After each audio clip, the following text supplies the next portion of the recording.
राजनीतिक रूप से कहते हैं कि हम बात करना नहीं चाहते हैं, तो राजनीतिक रूप से अगर बात नहीं करेंगे तो हम लोग बेरोजगार फिर उसी समय की अवस्था में हैं। जिस समय में न्यू रोड में काठमांडू के न्यू रोड में अगर कोई कचरा फेंकता था तो इंजीनियर पे पड़ता था, याद रखना चाहिए, हम लोग को स्मरण करना चाहिए। और इसका दायित्व 58 वर्ष से अनवरत रूप से जो सरकार का संचालन का और पेवा लेके जो नेपाल इंजीनियर एसोसिएशन का नेतृत्व किया, वो कांग्रेस के भातृ संगठन के रूप में क्यों नहीं हो, या पीएन के हिमालय के पीएन के नेतृत्व के रूप में क्यों नहीं हो, जिम्मेवारी लेना पड़ेगा। लेकिन आज हम लोग कह रहे हैं कि हम इंजीनियर स्वतंत्र हैं, स्वतंत्र पेशा से हैं। अगर राजनीतिक में हिस्सा अगर नहीं लेंगे तो निश्चित रूप में ये देश समृद्धि की ओर नहीं जा पाएगा। अगर देश समृद्धि की ओर नहीं जा पाएगा तो हमारा इंजीनियर का काम क्या है? हम तो देश समृद्ध करने के लिए ही पैदा हुए हैं, तो देश समृद्ध करने का हमारा उद्देश्य और लक्ष्य भी क्या होना चाहिए? राजनीतिक रूप से भी आगे आना चाहिए। मैं अनुरोध करूंगा, इसलिए मैं कहा कि मैं संकुचित विचार से मैं ओतप्रोत, हम इंजीनियर पेशा नहीं है। आज जिस जगह पे ये कार्यक्रम होने जा रहा है, ये प्रदेश का अस्थायी राजधानी है, हम लोग को स्मरण करना चाहिए। ये प्रदेश का स्थानीय राजधानी में किस प्रदेश का संघीयता के स्वरूप संबंध में आज ये प्रदेश का राजधानी है। हम और आप आज स्वतंत्र रूप से आज अपना संस्था निर्माण करते हैं, ये लोकतंत्र का देन है। आज हम लोग खुल के अपना अधिकार की बात करते हैं, ये गणतंत्र की सोच है। जहां पे नेपाल में इतना बड़ा परिवर्तन के बाद जो नेपाल में संघीय लोकतांत्रिक गणतंत्रात्मक राज्य निर्माण में क्या हमारा भूमिका नहीं था? इंजीनियर का भूमिका नहीं था? हमारा अहम भूमिका था। लेकिन आज इस देश में संघीय लोकतांत्रिक गणतंत्रात्मक राज्य नहीं लिखने का मंत्रिपरिषद का निर्णय होता है। क्या हम लोग चुप लगा के बैठेंगे? हम युवा इंजीनियर चुप लगा के बैठेंगे? जब तक हमारा संघीय लोकतांत्रिक गणतंत्र राज्य संस्थागत नहीं होता है समृद्ध की ओर हम लोग जा पाएंगे? जब समृद्ध की ओर नहीं जा पाएंगे तो हमारा काम और आने वाले संतति और आने वाला भविष्य और जो फ्रेशर इंजीनियर है वो अपना भविष्य कहाँ खोजेंगे? इसलिए राजनीतिक रूप से भी चेतना के आधार में हम लोग को संगठित होना जरूरी है। आदरणीय इंजीनियर साथी लोग, आज 58 वर्ष से जिस तरह से कांग्रेस का भातृ संगठन के रूप में जिस तरह से आज हिमालय के रूप में आज 58 वर्ष तक हमारा ही जनरेशन क्या किया है, उनको नेतृत्व में पहुंचाया है। हमारा लक्ष्य क्या है?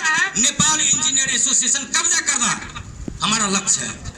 नेपाल इंजीनियर एसोसिएशन अगर कब्जा नहीं कर पाएंगे तो अपना अधिकार कहीं पे स्थापित नहीं हो पाएगा। और जानते हैं कि आज ये अधिकार नहीं हो, मधेसी का पहुंच नहीं हो, ये किसी तरह नेपाल में जो पहचान पक्षधर है उनके नेतृत्व कब नहीं हो, इसका षड्यंत्रकारी सोच में नेपाल इंजीनियर एसोसिएशन का भी चुनाव होने जा रहा है। हम लोग स्वतंत्र गठबंधन के नाम पे हम लोग को उदाहरण देना ही पड़ेगा।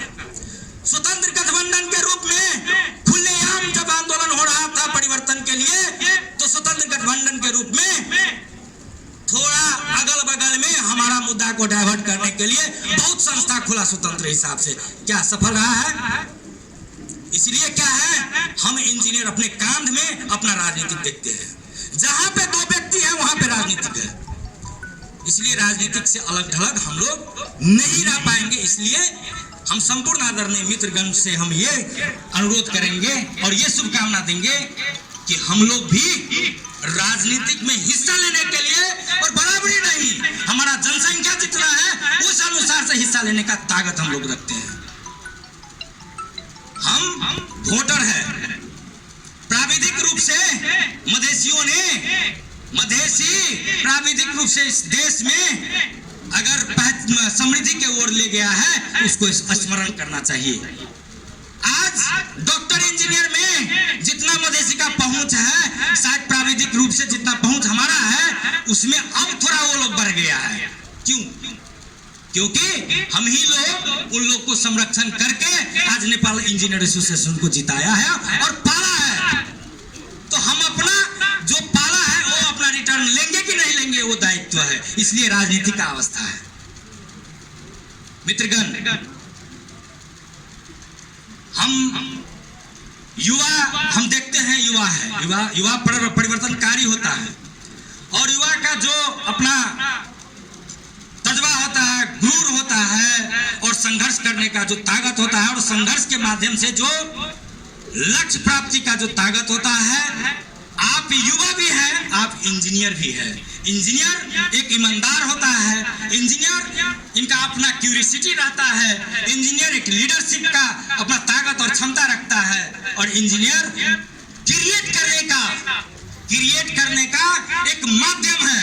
हम लोग निर्माण कर सकते हैं, हम लोग निर्माण के साथ साथ संचालन भी कर सकते हैं। आज इंजीनियर का परिभाषा ही है, साइंस मैथ कैलकुलेशन करने से अब हम लोग आगे नहीं बढ़ पाएंगे। साइंस मैथ को कैलकुलेशन करके इकोनॉमिक रूप में हम लोग का वर्चस्व रखना भी आज का दायित्व है। नहीं तो बिल्डर सब ऐसे ही 8,000 5,000 लेबर जैसे हम लोग को खटाएगा। इसके लिए नेपाल इंजीनियर एसोसिएशन का जो दलाली और चाकरी है, उसको परास्त करना जरूरी है। मिलके उसको परास्त करना जरूरी है। आपने प्रयास किया है, आपने स्वतंत्र रूप से प्रयास किया है, लेकिन आज मैं कह रहा हूं कि परिवर्तन के लिए जिस तरह से इस देश में परिवर्तन के लिए कहते थे हमारे देश के महान जनता कि परिवर्तन के लिए सबों को एकजुट होना जरूरी है, परिवर्तन के लिए सबको सेक्रीफाइस करना जरूरी है। आज हम लोग इतिहास ना मिटाएं। आज हमारे जनता समाजवादी पार्टी के जो संघीय परिषद के अध्यक्ष है डॉक्टर बाबूराम भट्टराय, आज मानव जाति को जीवन देने के लिए आगे बढ़ा है और काठमांडू को निर्माण किया हुआ है। क्या है कम है? हम इनको स्मरण करेंगे कि नहीं करेंगे? करना जरूरी है कि नहीं है? इसलिए करना जरूरी है। नजरअंदाज करके हम लोग आगे नहीं बढ़ सकते हैं, इसलिए उनको धन्यवाद देते हैं जो आज जनता समाजवादी पार्टी को एकीकरण में आके भी अपना जो तजुर्बा है, जो संघीयता के लिए हमारे मधेसियों ने जितना शहादत दिए, उनको संस्थागत करने के लिए जो आए हुए हैं, उनको भी हम लोग स्मरण करना जरूरी है। इसलिए जसपा पार्टी से भातृ संगठन के रूप में क्यों नहीं आगे बढ़े, एक बार भी आगे नहीं गया है। हम लोग आप अध्यक्ष बने, नेपाल इंजीनियर एसोसिएशन के आप अध्यक्ष बने, मेरा शुभकामना है। लेकिन विचार के साथ, लेकिन राजनीति के साथ, लेकिन जनाधार के साथ आप लोग आगे बढ़िए। मैं ये कहना चाहता हूं, मैं थोड़ा जो जितना संघर्ष किया हूं इसी के लिए। सतीश गोयत आज सरकारी काम में वो अपना जान गंवाया है। हम लोग कार्यक्रम करते हैं, आज उनके लिए हम लोग कुछ नहीं कर पाए हैं। आज यहाँ पे हमारे प्रदेश के अध्यक्ष जी हैं, मैं प्रदेश के अध्यक्ष जी को जी मार्फत मैं केंद्र को कहना चाहता हूँ, नैतिकता अगर है तो आप राजीनामा दे दीजिए, नहीं तो सतीश सिंह का शहीद घोषणा करने का मैं वहां मार्फत मैं केंद्र का जो हमारे नेपाल इंजीनियर एसोसिएशन के जो केंद्र है नेपाल इंजीनियर एसोसिएशन को मैं कहना चाहता हूं, अगर नहीं हुआ तो आप लोग का खैरियत नहीं है। National engineer association Nepal engineer समाज, मधेश इंजीनियर एसोसिएशन मतलब लगाए जितने हम लोग उपेक्षित संगठन है, सबको एकताबद्ध रूप लेके आप आपको वहीं पे नेपाल इंजीनियर एसोसिएशन के प्रांगण में, क्योंकि मेरा खून से आज ये संस्था बना है, उसमें जाके हम लोग घोषणा करेंगे कि सतीश सिंह को शहीद घोषणा करें। मित्रगण, हम लोग थोड़ा भूल जाते हैं। आज सतीश गोयत को अगर यहाँ पे फोटो रख के अगर श्रद्धांजलि करते तो मेरा छाती इतना बड़ा चौड़ा होता, लेकिन आप लोग भूल करते हैं, हम लोग भूल करते हैं। स्मरण करना भी जरूरी है। आज उनको एक बस में एक कुल्ली कवारी को अगर भेज देता है ना सरकारी कामकाज के लिए, तो उसको शहीद घोषणा होता है। नहीं देखे हैं सप्तरी में मारी दियो उलाई शहीद घोषणा करनु पर्छ। आज सतीश सिंह को राज्य ने खटाया है, राज्य ने खटाया था, क्यों नहीं किया? ये हमारा मुद्दा है। इसलिए सभी से मैं विनम्र अनुरोध करूंगा, आज जिस तरह से आप लोग संगठित हैं, संगठित शक्ति के रूप में आगाड़ी हैं, मैं प्रदेश नंबर 2 को मैं धन्यवाद देना चाहता हूं सरकार को कि आज इंजीनियर के रूप में मुझे प्रमुख के सचिव के रूप में रखा है। मैं इंजीनियर हूं इसलिए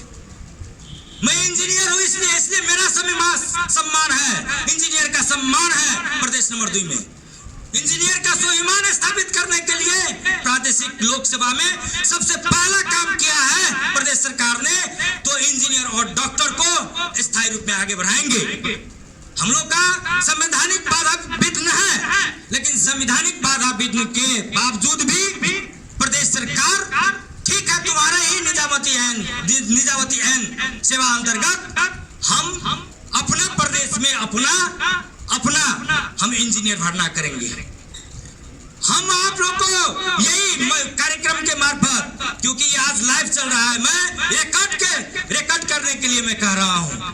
आज इस कार्यक्रम में मैं कह रहा हूं, आने वाले 2 वर्ष में आपको 20,000 इंजीनियर का ये प्रदेश में जॉब होगा, वो इसका मैं गारंटी देना चाहता हूं। युवाओं को 50,000 युवाओं को यहाँ पे रोजगारी मिलेगा, मैं ये जानकारी कराना चाहता हूं। इसलिए थोड़ा संयमता का जरूरी है, थोड़ा संयमता और धैर्य धारण करने का जरूरी है। हम मांगने वाले लोग नहीं हैं, हम देने वाले लोग हैं। हम करवाने वाले लोग नहीं, हम करने वाले लोग हैं। इसलिए करने वाले लोग कभी मांगते नहीं है। आप लोग आगे बढ़ते रहिए। कार्ल मार्क्स ने कहा है, ऐसे तो ये हमारा फिलोसफर है, इकोनॉमिस्ट है, लेकिन बहुत बड़ा इंजीनियर है जो आज विश्व को परिवर्तन किया है। क्या उसको हम स्मरण नहीं करेंगे? उन्होंने कहा है, जिए तो संसार, मरे तो कुछ भी नहीं। अरे इंजीनियर तो ऐसे डेली जीते हैं, डेली मरते हैं, तो हम परिवर्तन क्यों नहीं लाएंगे? संघीय लोकतांत्रिक गणतंत्रात्मक राज्य स्थापित करने में हमारा योगदान क्यों नहीं बनेगा?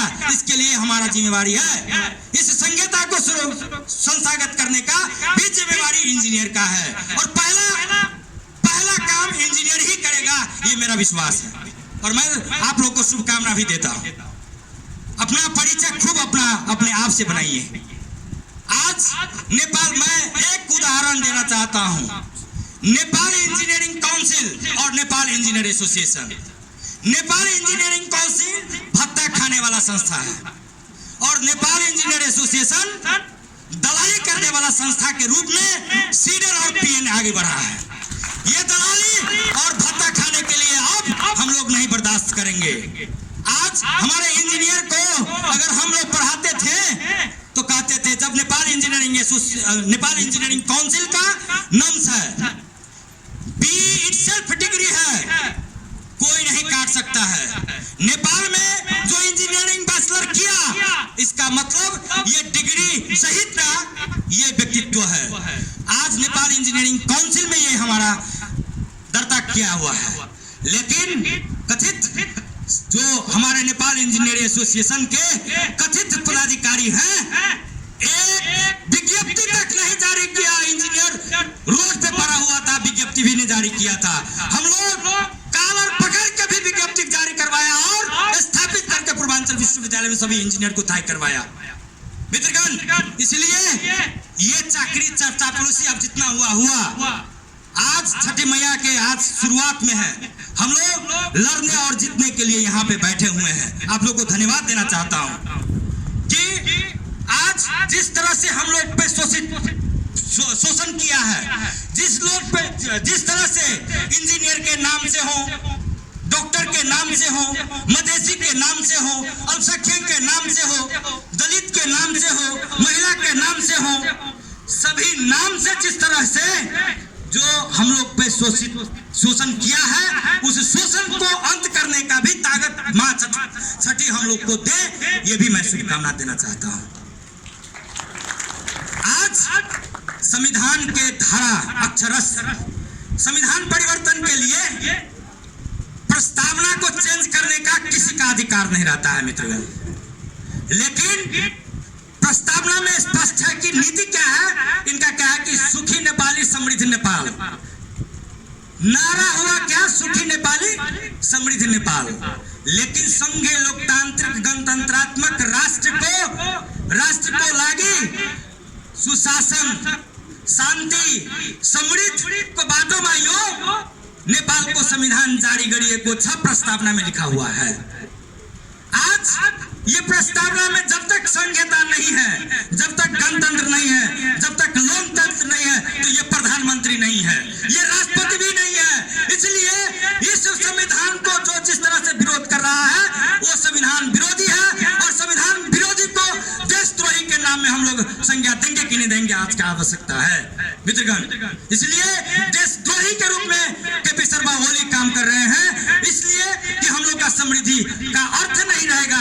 अगर समृद्धि का अर्थ नहीं रहेगा तो इंजीनियर बेरोजगार होगा, ये मुझे चिंता हुआ है। इसलिए इसके लिए हम लोग संगठित हो और सब आदमी सबो जितना हम लोग इंजीनियर है, ये सभी इंजीनियर एकताबद्ध रूप से नेपाल इंजीनियर एसोसिएशन में अपना वर्चस्व कायम करे। ये शुभकामना और बधाई के साथ आप लोग से विदा मैं लेना चाहता हूँ। धन्यवाद। जय मधु।